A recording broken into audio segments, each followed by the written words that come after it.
Hey, my name's James Nicholson. Welcome to my YouTube channel. Today, I want to talk about some new data from Zoopla, what they're saying about house prices and the property market. There's actually quite a lot of stuff here, including what type of property is having the biggest downturn in sales right now. So you want to make sure you listen to hear that. Now, before we jump into this, I want to make this very clear because some of the comments, we're getting really hard trolls from people watching, but I don't think they're necessarily watching. So if I cover this now, then I still get some trolls. Then I guess I can prove that they weren't watching the video in the first place. So we like to cover on this channel various different data sources. So each month we probably talk about Nationwide, Halifax prices, Rightmove, Zoopla, the land registry data, and any other data that comes through from the government. Now, these videos are generally not my opinion on what's happening. They're just the data sources that are out there. Now, in some data sources, you're going to see house prices that are rising, some saying that there's a flat market, and some saying that we're in decline. Now, why is that? That's because the market hasn't got a real certain direction still at the moment. Relatively, it has been a flat market. We've had some little bumps along the way, but a lot of people are still in fixed deals. So the impact from interest rate rises, any downturn in the economy, the pickup in unemployment hasn't filtered through into the market yet. That's why the data is all over the place.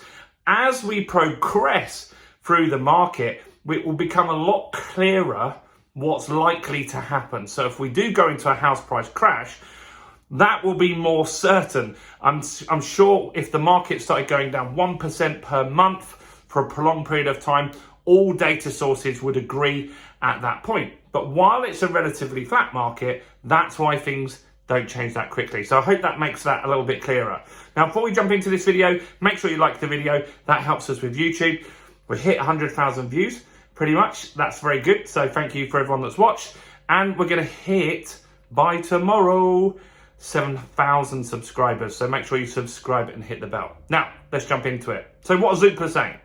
Well, I've got a lot. 2 pages of notes today. So, Zoopla are saying that house prices, like the downturn, as in prices going down, is the lowest or the worst that they've seen since 2012. So 11 years ago. We've had other data sources that have said similar to that. So the movement in the market, the small downturn, the lack of stock, the lack of buyers, that's where we're at 2012 levels right now. So what's been going on around the country? Well, London, according to Zoopla, and other places have different data, remember, at the moment. They're saying London is 1% down on an annual basis. They're saying Scotland is up, quite healthy in Scotland, 1.7% up in Scotland. Northwest is up 1.2%. Up, that one's up as well.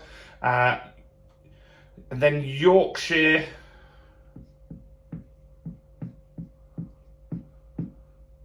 including the Humber, is up 0.9.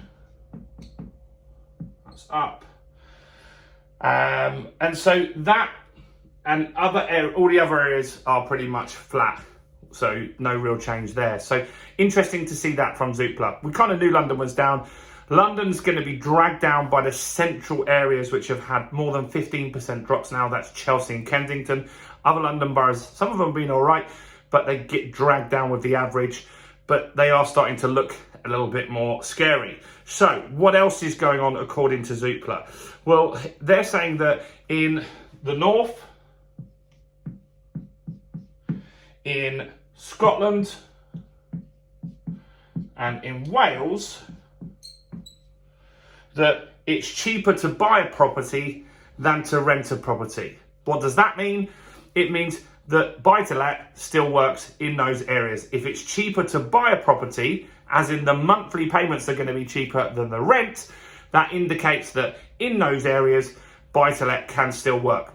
I agree with that. I feel that in the north, there are still great opportunities there. House prices, I don't feel are going to be knocked massively. If you buy a 60 grand house, I'm not seeing 30% wiped off of that down to 40. It just doesn't need to happen. People can afford those properties still. So that's a real indicator there. So in the north, Scotland and Wales, it is still an opportunity for investors. So if you're an investor, maybe have a look in those sorts of areas. In the other areas, so in the Midlands and the South, it's not. It's basically cheaper to rent.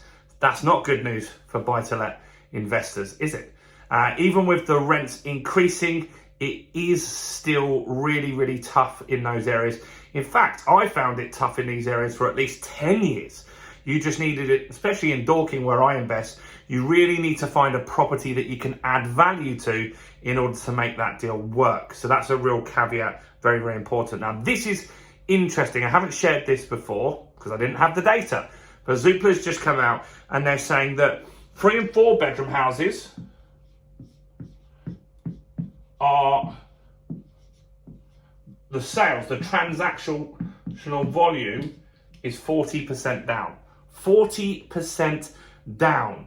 So that means that people are looking for smaller properties. So if you invest or you own smaller properties, that's good. That's what I do. I've got some 3 beds, but mostly I've got flats in my portfolio. Now I'm looking for opportunities in these. So this could mean opportunity for me, couldn't it? So if there's a big drop in transactions there, that's where the desperate buyers, desperate sellers are going to maybe start first, right? So we've got to look at that. We've got to look at who are the people that potentially might give us deals. We've spoken recently on the channel about 9,000 landlords are in arrears.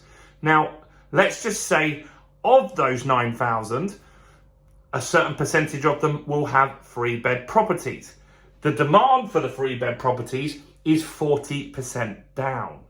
That could be an opportunity and somewhere where those of you that are looking for deals start to look. So maybe you go and start looking at 3-bedroom houses and see what opportunities there are there, knowing that they're getting less inquiries, might be getting itchy feet, might need to sell. That could be a good opportunity for you there. What else is going on? Well, in the south, I'm going to use the other side of the board. This will get you guys excited. You always say use the other side of the board. So let's have a look over here. So in the south, it's the toughest. You now need an annual salary to be a first-time buyer of 75 grand, which is crazy. 75 grand just to buy your first property. Because the south is still, even with drops and the expectations that the south will get hit hardest, it's still really, really tough in the south of England. So £75,000 is the salary you need there. So what else is going up? This is difficult as well for a lot of people. We know this. So on average, mortgages are up 23%. The monthly cost when you come out of a deal and go onto a new deal is up 23%, which is £216 on average per person. Remember, I was saying in videos recently, this is going to hit people harder than inflation because this is longer term. So this £216, you might have had a difficult time with your gas and electric over the last year or so, but that will get better quicker than this will. And so this is a longer period of time that people are going to pay significantly more each and every month. And for some people, it's a lot more than 200 quid. And so that's a consideration. Now, this is interesting because this feeds into house prices. And Zoopla is saying that it's actually, there's been a 10% improvement, which I know you won't agree on, a lot of you guys here, 10% improvement on affordability. So, guaranteed I spelled that wrong, but it's close enough, right? So there's a 10% improvement on affordability. Why is that? Because prices on costs, mortgage rates have been going up. Well, the reason they're saying for that is house prices have gone down, so price drop. That's impacted that. And also wages are up. And so right now, wages are up slightly higher than inflation, which is good. And so that means affordability has improved by 10% as against the worst period of time. Now, that means that any drop in house prices over the next few months that we're probably likely to see a little bit for sure. We're definitely going to see something this year, aren't we? Maybe even next week. On the 1st of September, we'll have new data that we'll be talking about. Look, affordability has improved. It's nothing to argue about. It's a fact. Affordability has improved by 10%, and so that could help keep house prices a little higher, a little longer. So that's good news. So all in all, interesting data from Zoopla. The interesting thing for me was about this: the 3 and 4 bedroom properties are 40% lower sales, lower transactions than we had a year ago. That's a hell of a lot. That means that people are not looking to upsize in property. We kind of knew that. They're looking to downsize, or they're buying smaller properties as first-time buyers. So that's interesting. That's opportunity if you're an investor. Maybe go and have a look at those. And if you can combine that with a landlord that has a 3-bedroom house that is in arrears and struggling, maybe you can create a deal that helps them and helps you at the same time. So what do you think about this new Zoopla data? It's not my data, it's Zoopla's data. Before you jump in the comments, guys, do like the video, comment below your thoughts and what you're thinking on this. Do subscribe and hit the bell notification. Let's see if we can get more views in September. It'd be great if we can get more. So make sure you watch all the content that comes up and go and check out this video right here.